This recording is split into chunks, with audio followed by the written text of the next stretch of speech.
committee members would take their seats, I'm going to turn to our Webex manager, and he's going to tell us who's on Webex committee members first. I didn't bring them. Yes, thank you, Mr. Chair. Of the members that we have Representative Ruiz, we have Representative Zhu, and I believe Adam Thomas. I can't remember if he's a representative. Would you like to know the conferees that are on Webex or no? Just a second. So Representative Reese is on, and Representative Thomas is on. And Representative Zhu as well. Representative Zhu is not a member of the committee. I think he's a conferee. Oh, my Okay. apologies. That's okay. And then tell me who's on as conferees.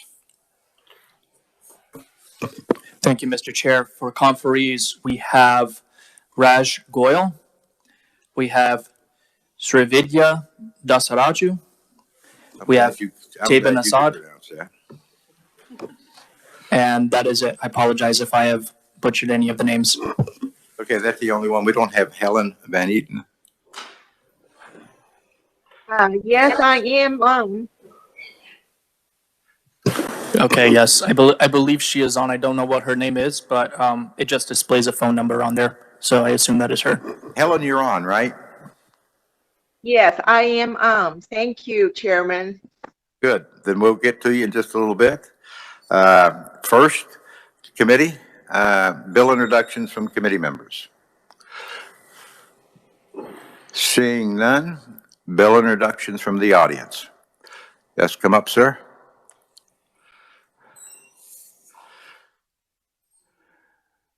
Thank you, Mr. Chair. Trevor Jacobs. I have 22 RS 3035. 3035? Yes, sir. Okay. And it's prohibiting discrimination based on COVID-19 vaccination status under the Kansas Act Against Discrimination. Thank you. Without objection? No objection. Thank you, Representative.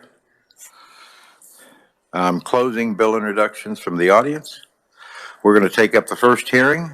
I'm glad to see most of the members are here today. I hope it didn't take you too long to get the ice off your windshield. It took me 20 minutes. 2 hours. You need to go to Orchland's and get this spray. Oh, okay. Okay. With that, we're going to take up House Bill 2113. I'll turn to the reviser. Kyle, thank you, Kyle.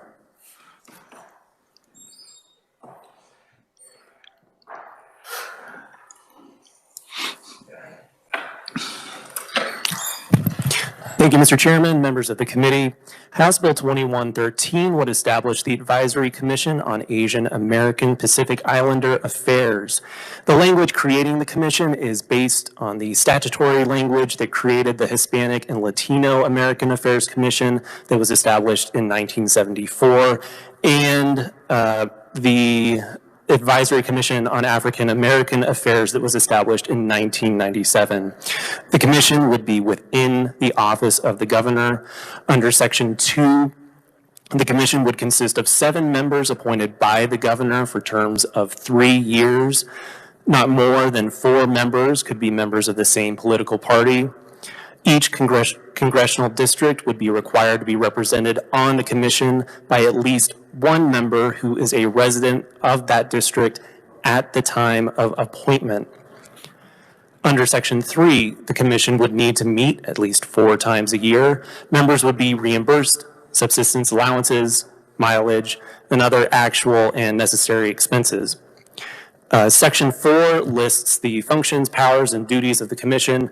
It's arguably the most important part of the bill. I'm not going to read through the whole list, but I will start with the first 2 functions. A, gather and disseminate information and conduct hearings, conferences, and special studies on problems and programs concerning Asian American Pacific Islanders. And B, coordinate, assist, and cooperate with the efforts of state departments and agencies to serve the needs of Asian American Pacific Islanders, especially in the areas of culture, education, employment, health, housing, welfare, and recreation. Under Section 5 of the bill, the commission could appoint, subject to the approval of the governor, an executive director. Under Section 6, the executive director could appoint, subject to approval of the commission and the governor, technical advisors and assistants. House Bill 2113 would become effective upon publication in the statute book. And with that, I'd be happy to take any preliminary questions. Okay. Questions from the committee for the reviser? Seeing no questions, Kyle, you did a good job. Thank you. Committee, we have a number of conferees. Is Representative Shu ready?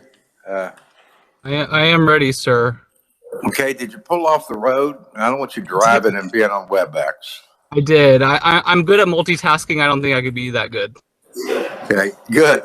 Then if you'll go forward. All right. Thank you, Mr. Chair. If you're wondering, I would say that the conditions on the turnpike are not ideal right now. So it's funny. I gave Representative Williams over the summer a little bit of trouble for doing a car testimony, but here I am. So karma will win every single time. So thank you, Chairman Barker, for giving me the opportunity to testify in support of HB 2113. Like Kyle said, it's just kind of will sit alongside the current Hispanic Latino Affairs Commission and the African American Affairs Commission. I think it's a particularly apt time to be having this conversation too, given the time of the year. We're on the tail end of the Lunar New Year celebrations right now, and we're in the very middle of the Winter Olympics. And I don't know if you guys have been paying attention, but the Asian Americans are crushing it for the United States this year. I will also note that I'm aware of a mistake that I made in the drafting of the bill last year, and already have a proposed amendment that Kyle has. He can pass it out now or later, but basically the board makeup will not be 7 members appointed by the governor, but rather 4 by legislative leadership and 3 by the governor. The first thing I want to kind of point out when kind of considering this bill, or what I want you to think about, is just outside of myself, how often in the Capitol do you even hear from Asian Americans at all? Other than maybe a couple members of the staff, the answer is probably almost never. And then also how often in the redistricting conversations did Asian American communities of interest come up as well? Maybe a couple of times. I'm not on the committee, but by and large, the conversations did not revolve around us. So this is all kind of despite, as I note in my written testimony, that Asian Americans are growing in population. The biggest problem that I've encountered in my time in the legislature is that Asian Americans, again, despite being are relatively civically and unengaged, and that's why more than any other reason I think that it's especially important because, as I'm sure that some of you are aware, over the last couple of years, violent crimes against Asian Americans have increased at a startling rate, also noted in my testimony. Very few, if any, have occurred in Kansas, thankfully, but I promise you that Asian Americans here have still felt the tension that is in the air, even if the incidents didn't rise to the level of violence. My parents, for example, live in rural Missouri, and when the pandemic first started, they quite literally were scared to leave their house and go grocery shopping. So the expansion of grocery pickup was actually a big benefit for them for their safety, or their perceived safety. So I think overall, we just need to make sure that we're aware of what's going on with Asian Americans in the state. And I kind of see it as collecting stories, right? That the job of this commission is to collect everyone's stories, from the Hmong and Laotians in Western Kansas to the Indian Americans in South Olathe and Overland Park, and bringing them to the legislature and the governor's attentions, and if there are any really big issues. I know a lot of you well enough to know that a lot of you are philosophically opposed to adding another government position, and I'm not going to hold it to you if you vote against it because of that. But I will note that it's essentially you're having like 1.5 paid positions to listen and account for the nearly 100,000 Asian Americans that are in the state. And I will quickly note that Americans cover a very wide variety of nationalities and cultures and languages as well, which makes it a particularly difficult job. I'll stop there. I just wanted to reiterate how much I appreciate the chair. I appreciate Connie, who I know isn't there, being so flexible. And I hope that you work it, and I hope to have your support. Happy to answer any questions. Thank you. I'm going to take your questions now because I want to get you back on the road, and I don't want to be asking you questions when you're driving. So committee members, if you have questions of Representative Shu, please ask them now. Want me to ask that question? Let me ask about the FD. Yeah. Mr. Chair, Representative Shu, quick question for you. On the fiscal note, it says that there's one FTE. Do you know, is that typical with a board or a new commission to add an FTE or? Yeah, so my understanding of it is that the board consists of 7 members, and they'd kind of just get paid the days that they meet. But the FTE would essentially be paying for, I believe, the executive director position, and then there might be an intern as well. So Okay. that's what that would account for. Thank you. Who would appoint the executive director? The committee or the governor? Yeah. The committee, I think, would recommend it. And that might be a good question for Kyle. I don't have the bill in front of me. Okay. All right. We have your amendment, but we're not working the bill today, but we'll keep that when we do work the bill. Further questions of Representative? Seeing none, get on the road and be safe as you drive in. All right. Thank you. I'll be listening. All right. Next up would be Raj Goy, Indian American Impact. Are you on, sir?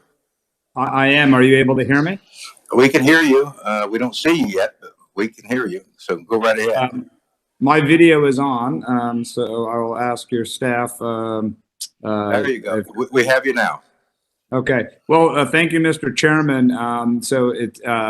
This is, I don't know most of you, but I'm a former member. So I'm the former representative of the 87th District. I served from 2006 to 2010.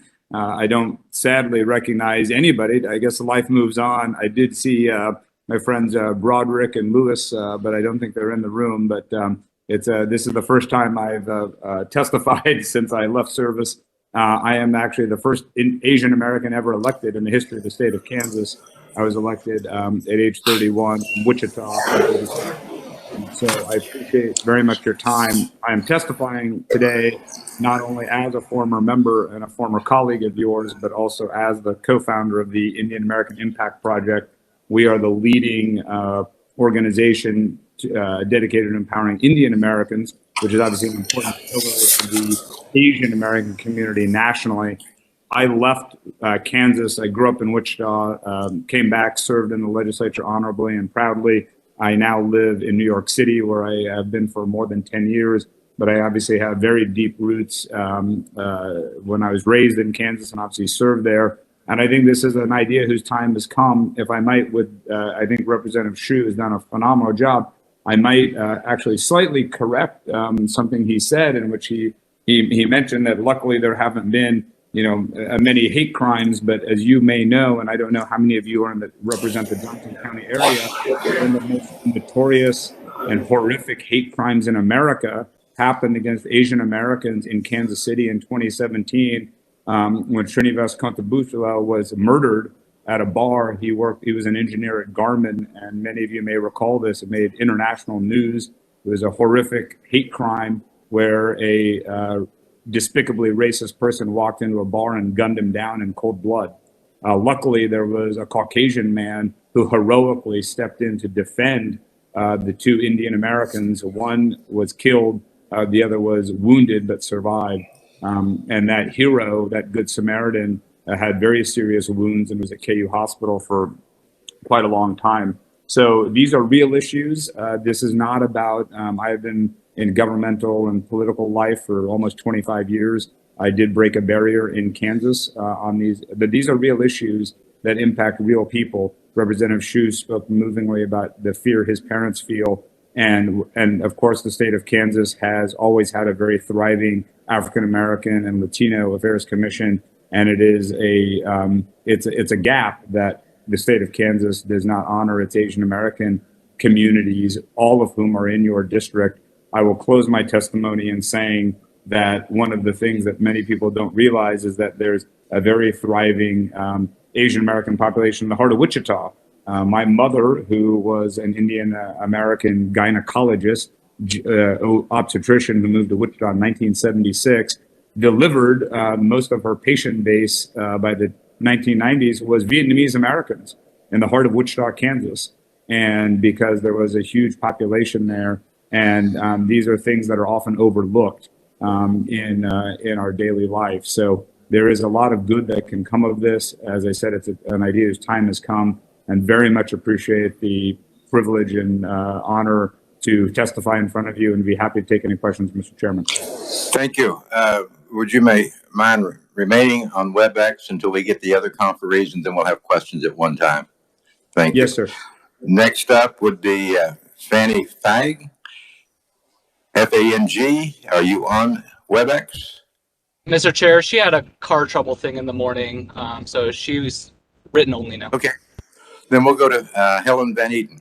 Helen?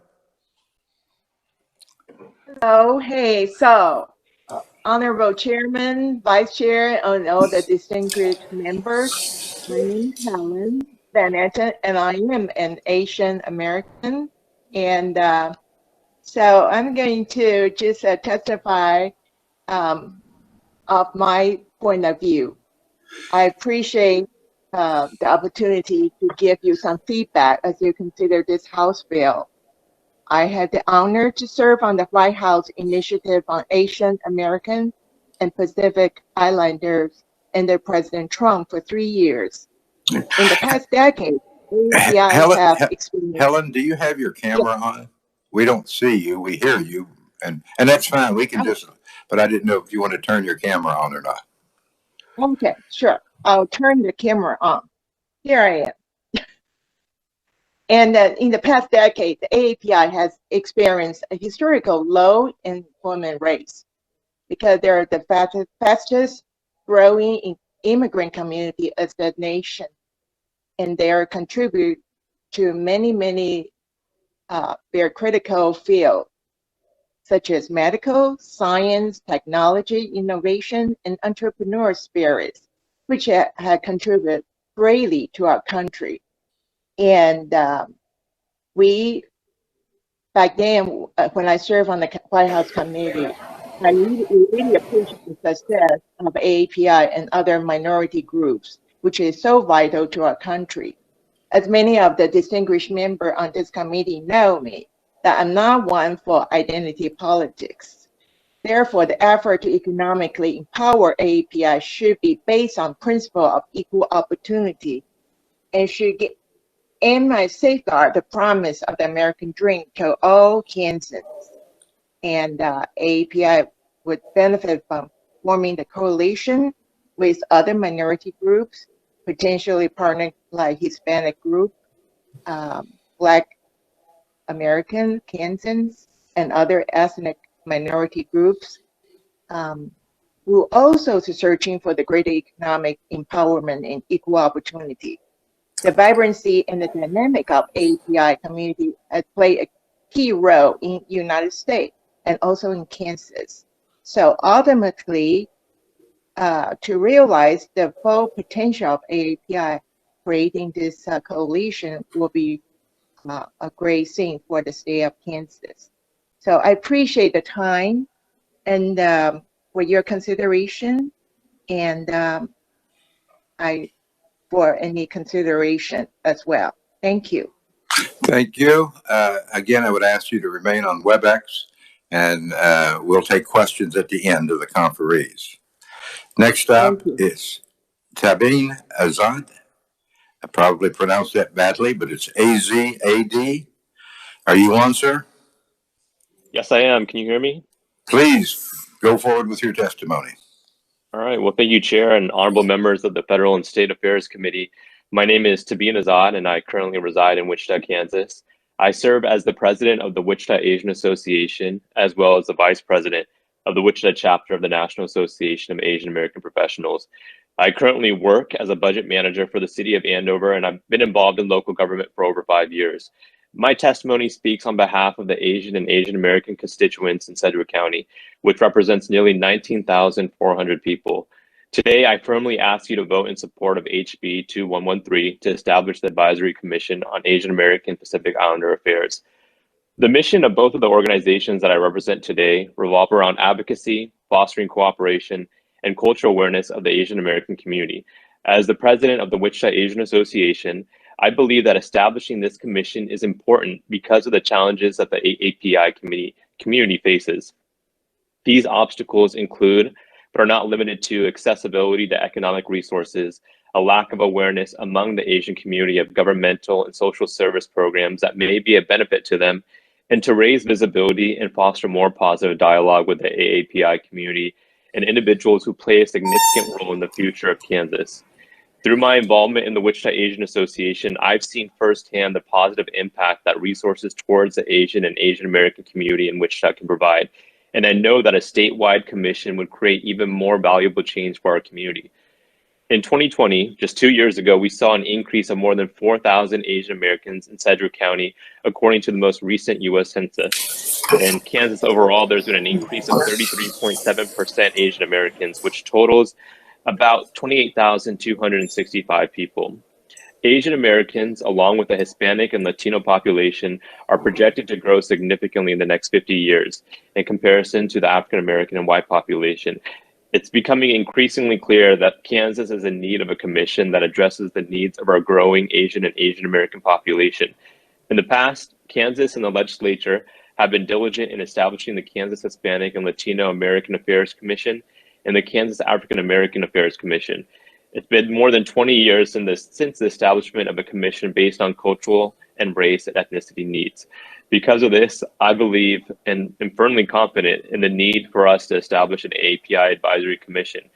With that, I ask you all for your support of HB 2113. Thank you for your time and efforts, and I'd be more than happy to stay after and answer any questions that you may have for me. Thank you very much, sir. We have the last conferee, and I'm going to need some help here. It's SRIVIDASARAJU. Anyone can help me on the committee? Just pronounce. All right. Are you on the Webex? Good morning. Yes, this is Srividya Dasaraju. I apologize. Could you help us and pronounce your first and last name? Yes, absolutely. It's Srividya, and the last name is Dasaraju. Oh, it sounds very nice when you pronounce it properly. I couldn't do that. So please go forward with your testimony. Great. Good morning, Chairman Barker and members of the committee. My name is Srividya Dasaraju, and I'm a foreign policy analyst for the federal government, and I'm also a political science researcher, and I've closely studied Asian American politics in the United States. And I've been involved in political campaigns, advocacy, and student political organizing since I was a young adult growing up in Topeka, Kansas. I'm here today to submit my testimony in support of House Bill 2113 to create this advisory commission on AAPI affairs. In particular, I would like to focus on the impact that it would have on civic and political engagement, especially among young Asian Americans. I think there is a lot of great evidence that you will find in my testimony from a political science perspective as to why an AAPI commission is important now. U.S. Census data, for example, indicates that the number of U.S. residents who identify as Asian Americans has nearly tripled over the past 30 years, and that they're the fastest growing of the nation's 4 largest ethnic groups. In Kansas, AAPIs are the 3rd largest minority group. Not only this, but there is also an appetite for civic and political engagement among Asian Americans. U.S. Census data found that AAPI voting turnout rates have grown by 10% between 2016 and the 2020 elections across the board. And they're expected to make up 1/10 of all voters by 2044. And as Representative Hsu's pointed out, they've been left out of important conversations, things like redistricting, as well as despite making up a large portion of the population, they still have lower levels of contact from political campaigns and report lower levels of engagement from government officials. Despite this, in 2021, post-election polls found that Asian Americans mobilized at a historically high level. Simply put, I think our generation of Asian Americans are ready for political engagement and are coming of political age, but need avenues to engage with their public officials to do so.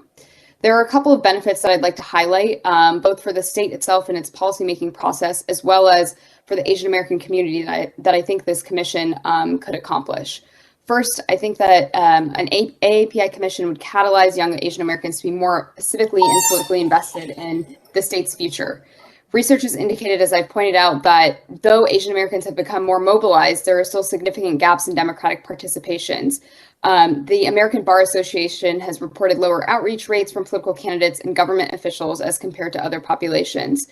This commission would signal to the growing AAPI population across the state that their voices are being heard by state and local governments and provide mechanisms for engagement on issues of voting, healthcare, economic opportunities, and issues of things like hate crimes and racism, all cited as priority areas of concern amongst Asian Americans in polls and surveys. Young Asian Americans are also involved in their communities in Kansas. The community outreach, service projects, and public awareness campaigns that would come about as a part of this commission would allow for there to be the gap to be bridged between AAPI communities and our public institutions. As a young Kansan who was interested in public policy growing up, it was unclear how I could advocate for our specific community needs outside of having some special access to politicians. And I think this commission really helps fill that gap. Additionally, I think that the commission can also address longstanding barriers to civic engagement, both at the youth and adult level. I saw growing up in Kansas that tight-knit Asian American communities in Kansas have a lot of benefits, but I also saw how a lack of attention paid to our community has allowed issues to manifest. For example, Asian Americans face immigration challenges that threaten to split apart families, struggle to start or keep afloat small businesses, and they have to decide, some folks decide not to participate in politics because of the difficulty of things like voter registration processes. However, I think that those issues can be addressed through a commission like this. There are tools that we can use to address things like linguistic barriers, economic barriers, and additional barriers that exist to get Asian Americans more involved. At the end of the day, commissions are conduits really to connect decision makers with their constituents. And I think this is another mechanism that we can draw on to help close the gap between our constituents across Kansas that are in the AAPI communities and Kansas policymakers like yourselves. There are also a diversity of AAPI populations across the state that deserve their own attention. As others have pointed out, there are East Asian communities, Southeast Asian communities, South Asian communities that make up vibrant parts of various districts in Kansas, and they all deserve their own attention and specific policy needs and community needs met. I'm hopeful that Kansas implements a commission on AAPI affairs so that other Asian American Kansans like me will know where to turn when they have their ideas, want their ideas and voices heard. I'd like to thank you for your time and the opportunity to testify today, and I would like to thank the committee, and I yield my time for any questions. Thank you very much. If you would remain on for questions. Questions from the committee? No questions. Yes, Representative Arnberger. I don't know who this could go to. My question is just how many other states currently have this? Is it something that Kansas is the last one, or? Maybe that Representative Hsu would know that if he is still on. I don't know exactly how Arnberger. I know that New Jersey, I think, it's kind of definitely a trend. I can't know how many states already have this. I know several. Okay. Okay. Well, I'm going to have research. That's a good question for research to get that information. Representative, go ahead. Representative Penn. Thank you, Mr. Chair. And thank you all for your testimony here today. I have a quick question for Mr. Tabeen Azad. Could you answer for the committee the fraternal organization that you're in, sir? And the background behind that. Yeah, so I'm a proud member of the Alpha Phi Alpha Fraternity Incorporated fraternity. I'm a part of the Eta Beta Lambda chapter here in Wichita, Kansas. Brother Penn, Representative Penn, proud brother as well. And definitely a fraternity that is participant to the African American Commission. We try to come out every February for Black Legislative Day, right?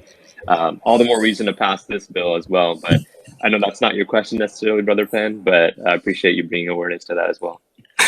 Thank you, Brother Azad. I appreciate that. And Mr. Chairman, if I may ask a follow-on question of Ms. Dazaraju. Madam, quick question. You were talking about how if this bill were to pass, it would create the commission to address the needs of the community. And then you started talking about the different aspects or the different variants inside the community that needed their own special attention. Would you see that there needs to be more breakdown, if you will, across the demographic of the Asian American community? And the second part of that question is the advocacy piece of it.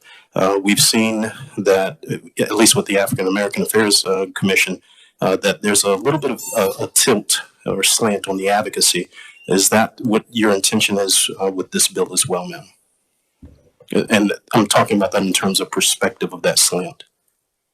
Thank you for your question. I think that as somebody that would not necessarily be on the committee itself, some of these questions would be pertinent to the members who make up the commission itself. However, to address your first question, I think that it is important to ensure that we're not treating the AAPI community as a monolith. I think that across the board in not only in other commissions, but in policymaking rooms at the local, state, and federal level, that AAPI groups have been treated all the same. But they're made up of diverse populations, and those diverse populations make up different socioeconomic classes. They come with different needs that need to be addressed from an immigration perspective or from a civic engagement perspective. And I think that having representation across those different ethnic groups within the AAPI community on this commission would help disentangle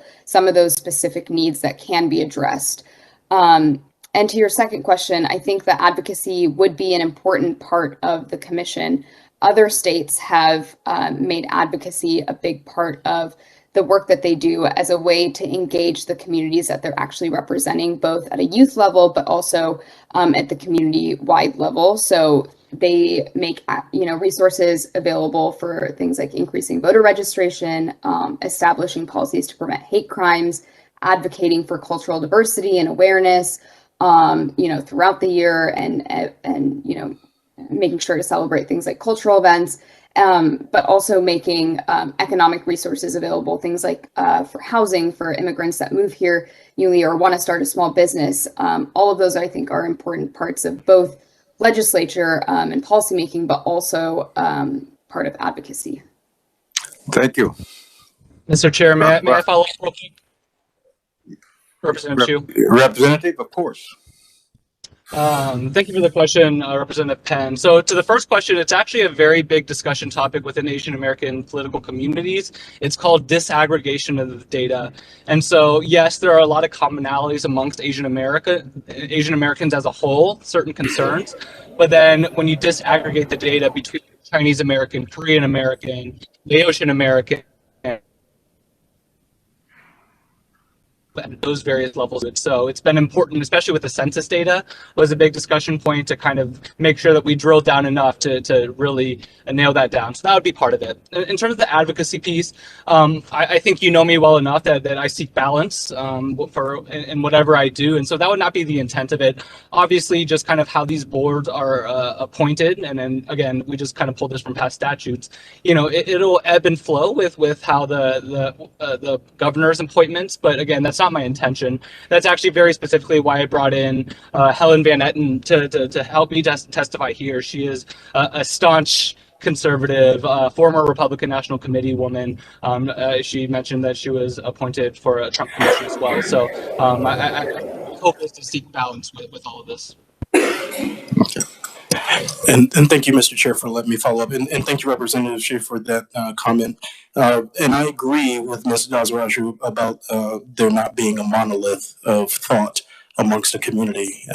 As a Black conservative, I see that happen too frequently, as I mentioned before. And I would be very interested to see exactly what perspectives will be put forward by this commission, as you said, as it ebbs and flows with the governor's appointments, but also the topics that they take up and the advocacy that they perform. Thank you so much. Thank you. Any further questions of the conferees? Yes, Representative Wagner.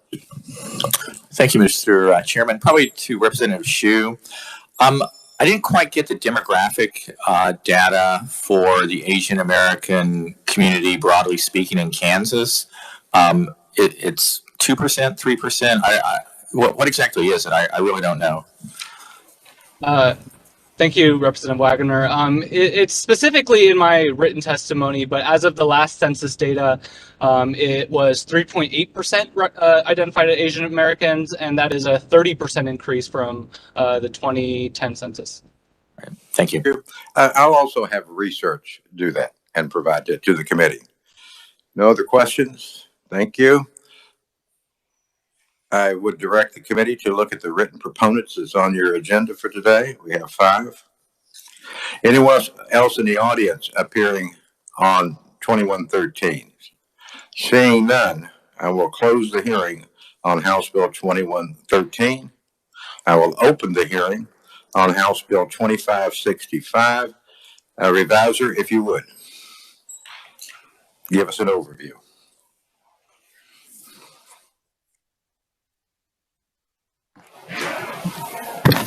Mr. Chairman, members of the committee, this is an election bill and it deals with reporting of election results at the precinct level, and the amendment is on page 2.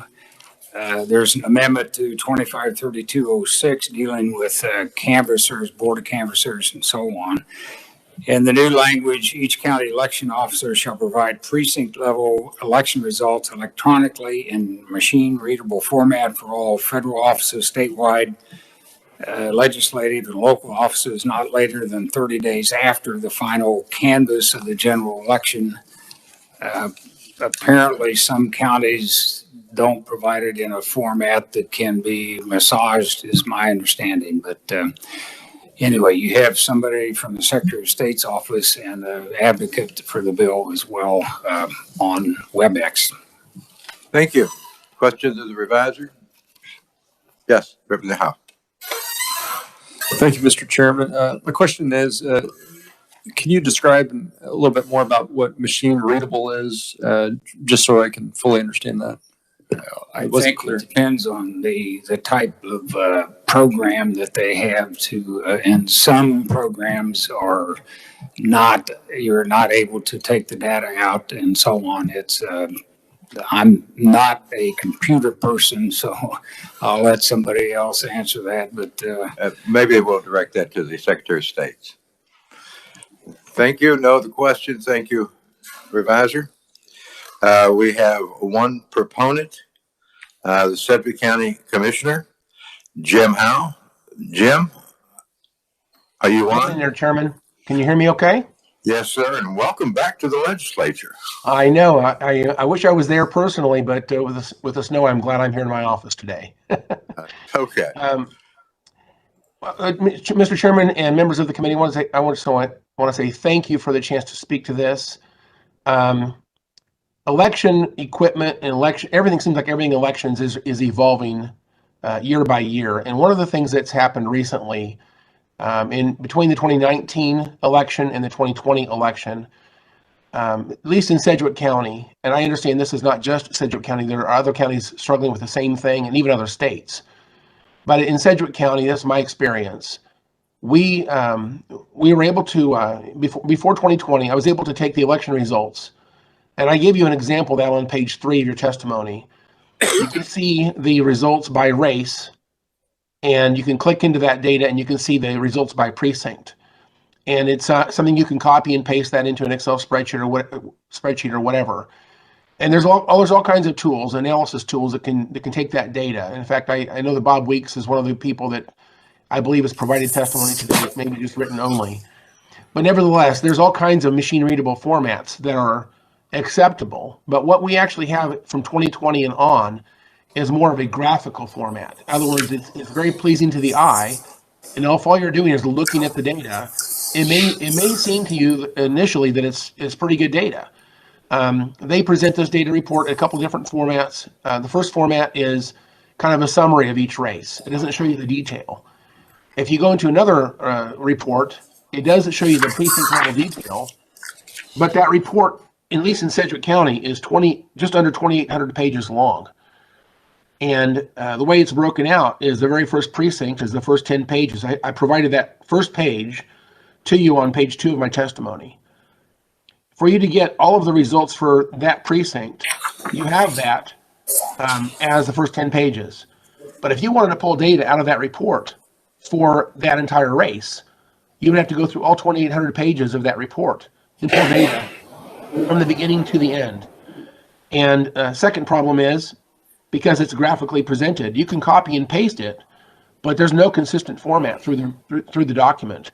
And normally when you do a copy paste on data like that, you need to have some type of a delimiter. And I cannot figure out a delimiter that actually works to convert this data to something that's more that you can use for analysis. Now, I know that, I read Bob Weeks' testimony as well. I do know that ES&S, for example, there are a lot of different settings they can set up to produce this data in all kinds of formats. But they've chosen one that's graphically pleasing, but it's very unusable to anybody that's going to do any serious analysis on the election results. As we get into each election, there's a lot to be learned about who votes and how they vote, in terms of, who's responding to different addresses, for example. I'm not asking, of course, not how each individual votes. Of course, we don't know that. But you're trying to break that data down to the lowest, as much information as possible, because the candidates use that data to figure out how to best run their next races going forward, how to send their mail out and things like that. So this data is very, very important to candidates, and I think really it's an issue of transparency. The public has a right to know, and they shouldn't have to use incredibly difficult methods to put this data in a very reasonable format. So I'm just asking for the legislature to make this important, standardize a requirement across all counties that makes this data something that everybody who's interested in the data can actually get the data in a format that is actually something that can be analyzed reasonably. And that's what this bill's all about. And by the way, it's not just myself that thought of this. I've talked with people on the Democrat Party that have the same opinion. I think Bob Weeks he'll say he's libertarian. I don't think this is just an issue for myself. It's an issue for lots of other people. And I understand this is the same problem that happens in other counties and also in other states. And with that, I also, as a county commissioner, I am on the board of canvassers here in Sedgwick County. And this is extremely important to me in terms of I want to understand at the deepest levels exactly what the data is showing me. And honestly, even as a canvasser, I can't make sense of a 2,800 page document that's disorganized and there's no constant format through the document.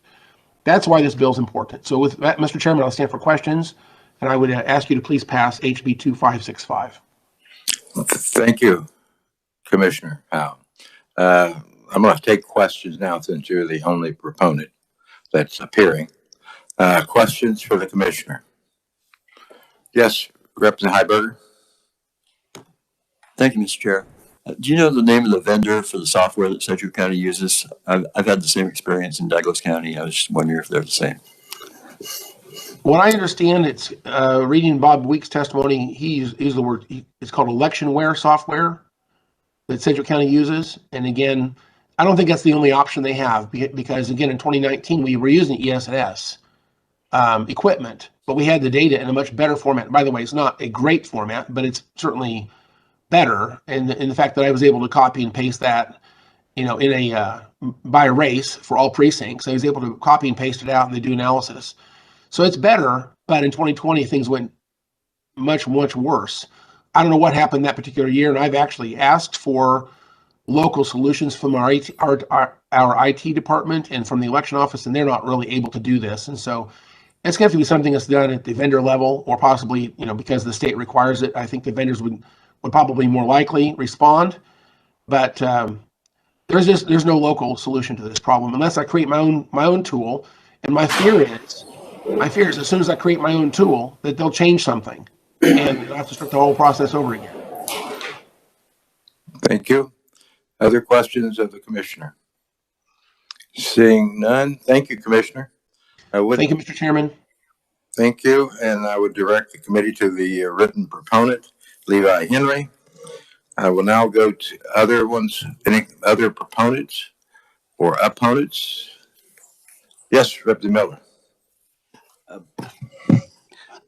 Mr. Chairman, the committee members should have received an email from Jessica Lucas that she sent on behalf of Commissioner Sarah Lopez of Sedgwick County, who also supports passage of the bill and offers the bipartisan twist that Commissioner Howell spoke of.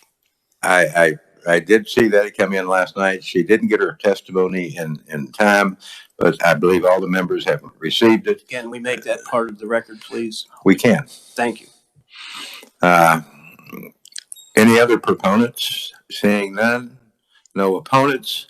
I'm going to turn to the Secretary of State, who appears as a neutral, Clay Barker, Deputy Assistant Secretary of State. Good morning and welcome to Federal and State Affairs. Good morning, Mr. Chair and members of the committee. I'm Clay Barker, the General Counsel for the Secretary of State. This bill does not affect our office, so we're testifying as a neutral. It only affects county reporting.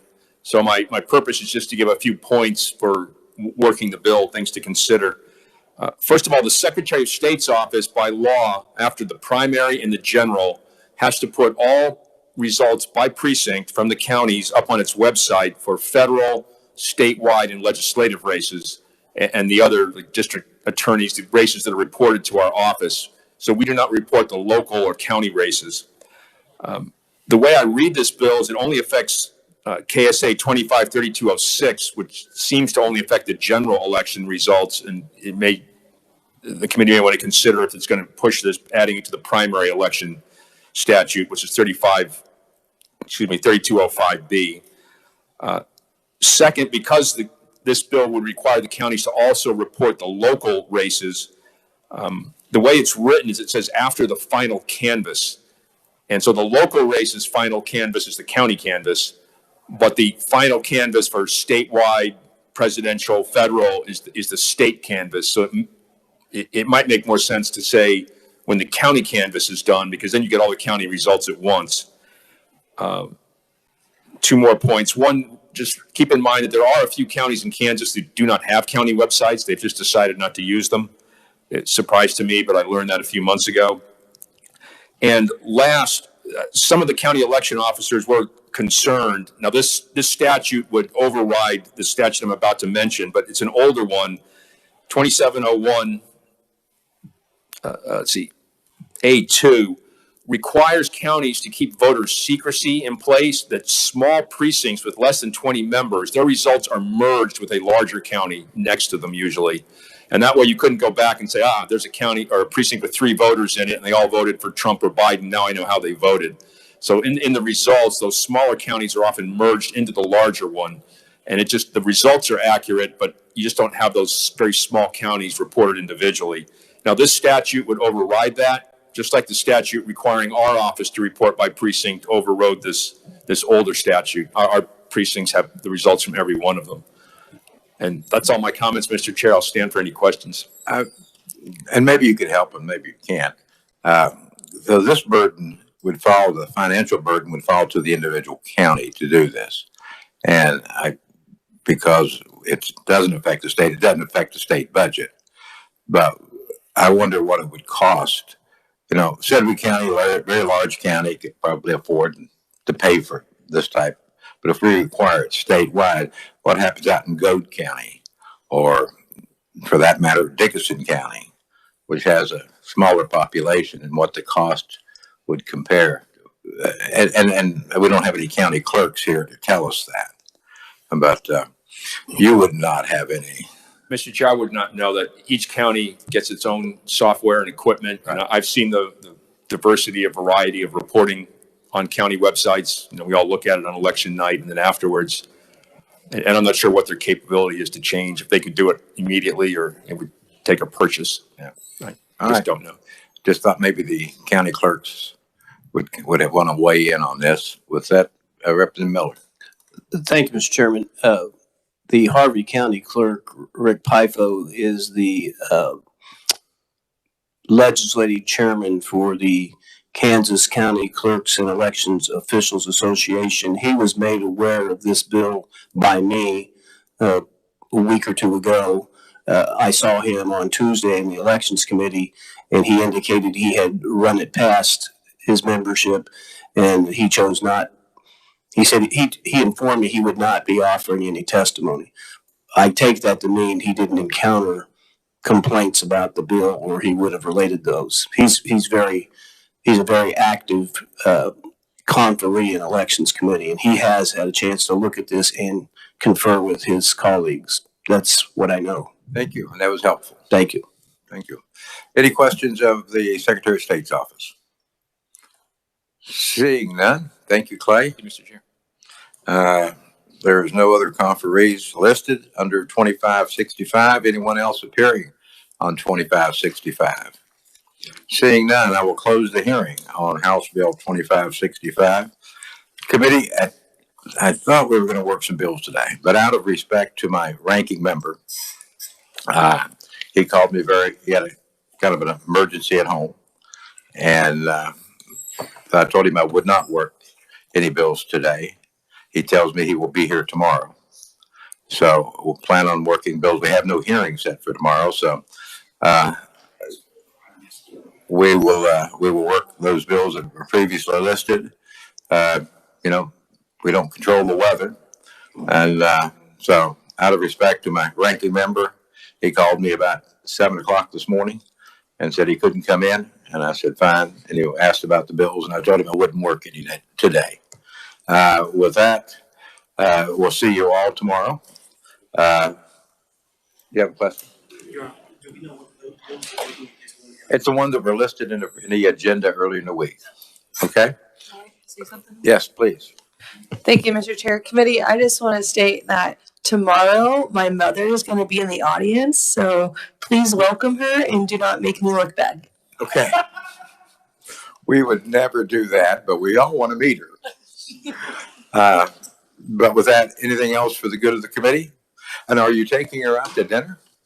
Yes, I have a lovely evening planned. Good.